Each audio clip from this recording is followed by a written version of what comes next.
I've never looked to see what the shortest lectionary reading of the gospel is, but today's must be in competition. After several weeks of long and complex gospels, we reach a simple one. You and I exercise our Christianity by offering hospitality in Jesus' name. Hospitality is, of course, more than being friendly and hosting coffee hour. In these troubled times with the pandemic and racial tension, we are called to acknowledge the pandemic and treat others as Christ would by isolating, wearing masks, and avoiding harming others. In these times of racial tension, we are called to acknowledge the reality that our American society stands on the shoulders of the exploited, and we owe them. It is not enough to say that we do not recognize race or that we treat everyone equally. Hospitality is not easy because it requires that we undo past wrongs. So how can I work that into a sermon on the readings from Genesis as the rector has requested? I hope you can follow me as I make the attempt. Today's reading, the sacrifice of Isaac, is one of the most alarming in the Bible. Why would God demand of Abraham, as a test of his faithfulness, the sacrifice of the son of the promise? For background, it is helpful to know that Isaac was not Abraham's only son. Last week, Sarah instigated the expulsion of another son, Ishmael, son of Hagar. If you read deeply in Genesis, you'll read that Abraham had 6 sons with Keturah, Genesis 25. He had lots of sons, but only Isaac is the son of the promise. Isaac was the only son of Sarah. Do we want to worship this type of God? Or should we take refuge in the New Testament and believe that Jesus brought us a more merciful God? I doubt it, sorry. For Christ, the Old Testament was the Bible. Our understanding of Jesus' actions in the Gospels is rooted in the early church's understanding of the Bible. Indeed, the crucifixion is seen as echoing the sacrifice of Isaac with the important difference that Jesus died.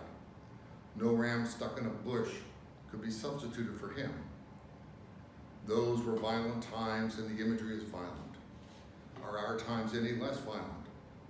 When we look at the deaths of innocent black people in recent weeks, can we say that our times are any less violent?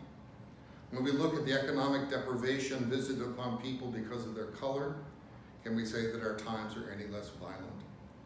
When we see who is suffering the most in the pandemic and who is dying, can we say that our times are any less violent?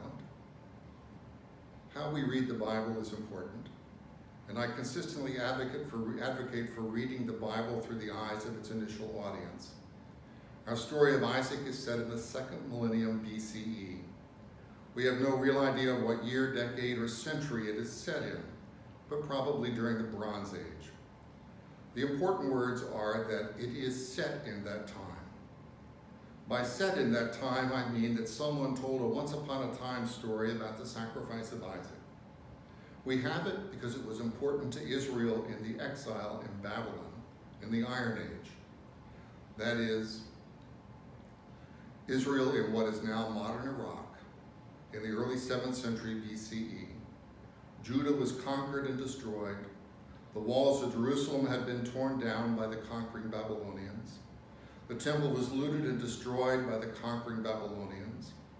And anyone who was anyone was carted off to Babylon. So it is a Bronze Age tale told to people in the late Iron Age.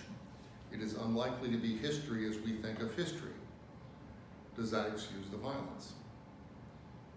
Israel was powerless. They were defeated. Their God appeared to be powerless to save them. They saw no hope.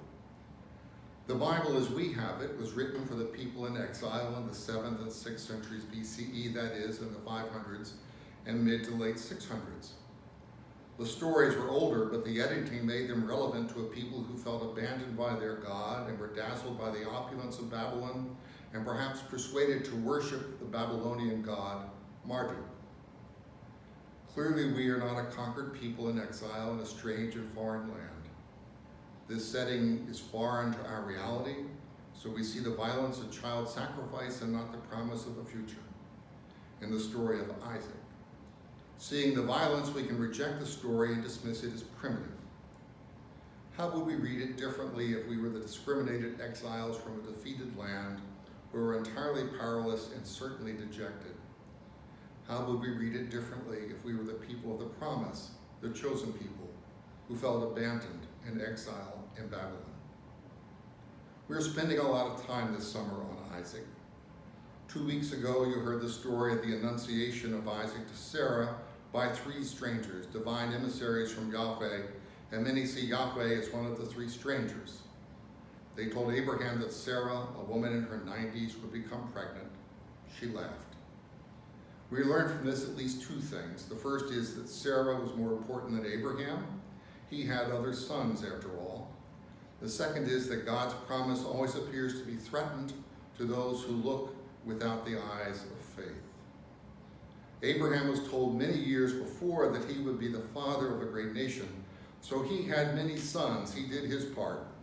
None of them were the son of the promise. God always wanted us to realize that we are dependent upon God for meaning in life. He sent Isaac. Then last week you had the horrible story of Sarah expelling her maid Hagar and Hagar's son with Abraham, Ishmael. Setting aside the modern concerns with fair treatment and looking at it through the eyes of the exiles far from their homeland, the message morphs into a message of hope. It appears to all outsiders that Babylon is blessed and Israel is cursed. If we see Ishmael as Babylon, then the point is that reality is not as it seems. Yahweh has not abandoned his people. God's promise always appears to be threatened to those who look without the eyes of faith.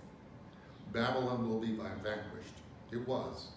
Cyrus the Persian conquered it and let the Judeans return to and rebuild Judah and Jerusalem. See what a difference it makes to wonder why the story was preserved. God's promise always appears to be threatened to those who look without the eyes of faith. This week, the boy Isaac is all but sacrificed. What sense could that possibly make to anyone? But again, see yourself as in exile in Babylon, surrounded by great wealth, and while you hope for a restoration to Judah, it is certainly not happening on your timeline, so you fear extinction. God's promise always appears to be threatened to those who look without the eyes of faith. Thus, the story of the sacrifice of Isaac becomes for the people in exile a story of hope, just as it appears that they, like the Midianites, the Amorites, the Assyrians, the Moabites, the Edomites, and even the Philistines, will be sacrificed on the great stage of history. They are saved. Their execution was certain. There was no hope, but Yahweh saved them. They exist even today. God's promise always appears to be threatened to those who look without the eyes of faith. Cyrus overthrew the Babylonians. This casts the sacrifice of Isaac differently, do you not think? It is not a story of Abraham behaving cruelly, but a way of talking about the miraculous salvation of Isaac's descendants from the subjugation in Babylon. God's promise always appears to be threatened to those who look without the eyes of faith. The story remains complicated. Next week, Isaac will marry Rebekah, sight unseen. Not a modern marriage by any stretch of the imagination. What might it mean to the exiles? I wonder if it is a promise of restoration. They too will return to their roots. They will not be assimilated in Babylon, but return to Israel and multiply. Then the last week on Isaac, Jacob steals his brother Esau's blessing. Clearly to the exiles, Esau is the firstborn and is stronger, more successful, and obviously blessed than Jacob. Esau is Babylon, but Jacob is chosen. He tricks Isaac, he has wiles and his mother's help, and he symbolizes the triumph of Israel over Babylon. If not the triumph, then certainly the freedom of the exiles from Babylonian rule. This was carried out, again, by Cyrus, king of Persia. I hope I have rescued the stories of Genesis and shown how they apply to people whose reality is dominated by persecution, subjugation, and poverty.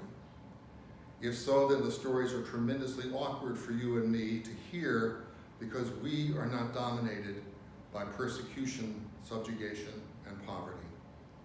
We, if not all of us, then most of us, are the obvious winners.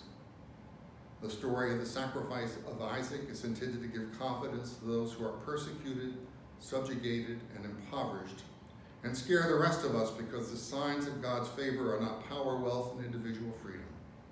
God is always with the weak and the powerless. God's promise appears to be threatened to those who look without the eyes of faith.